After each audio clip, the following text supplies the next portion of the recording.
Screamer is an arcade racing game that does a lot of things differently. One of them is that we designed teams of 3 characters each and we put them at the forefront of the experience. Each team is made of 1 leader, which we consider the main representative of the team, and 2 members, which help him in his journey. Members use what we call entry-level cars. They are designed for your first experience with the game, and they are also designed a little bit more for fighting compared to racing. Leader cars, on the other hand, are designed for racing first and foremost, and fighting in addition to that. Combining them and finding a character that play following your preferences is key to enjoying the game. With all the things going on in Screamer while racing and fighting, we had to give the players a full control over the cars, regardless they are member or leader cars.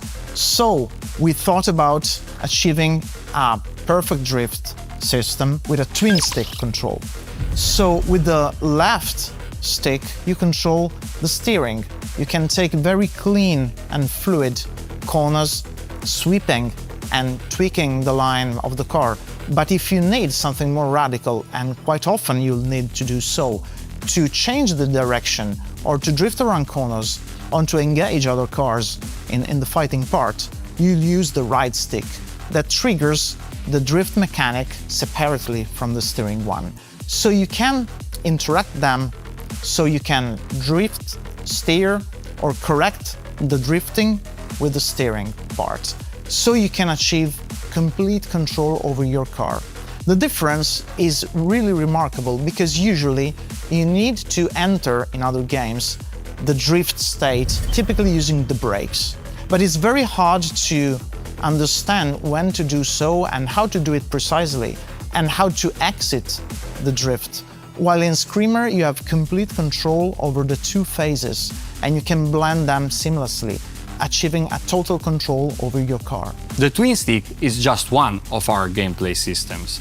Another one is the Eco. The Eco is a device installed on all vehicles that have to take part in the tournament, and it's a major plot point of our story. The Eco is what fuels both the racing and the fighting part of this game. For the racing, you will use a resource that we call Sync, that allows you to boost and to shield. Instead, for the fighting, you will use what we call the Entropy, that allows you to use the mechanics of strike and overdrive. So as Federico was saying, Sync is used for boosting and shielding against attacks. But how do you build it? Well, there's a passive way, just getting into the groove of the race, or actively building it up with specific actions like active shift, or doing KOs or others. It's all integrated into the mechanics and to the gameplay of Screamer, but we'll cover it more in the next video, going deeper in all the mechanics and how do they work.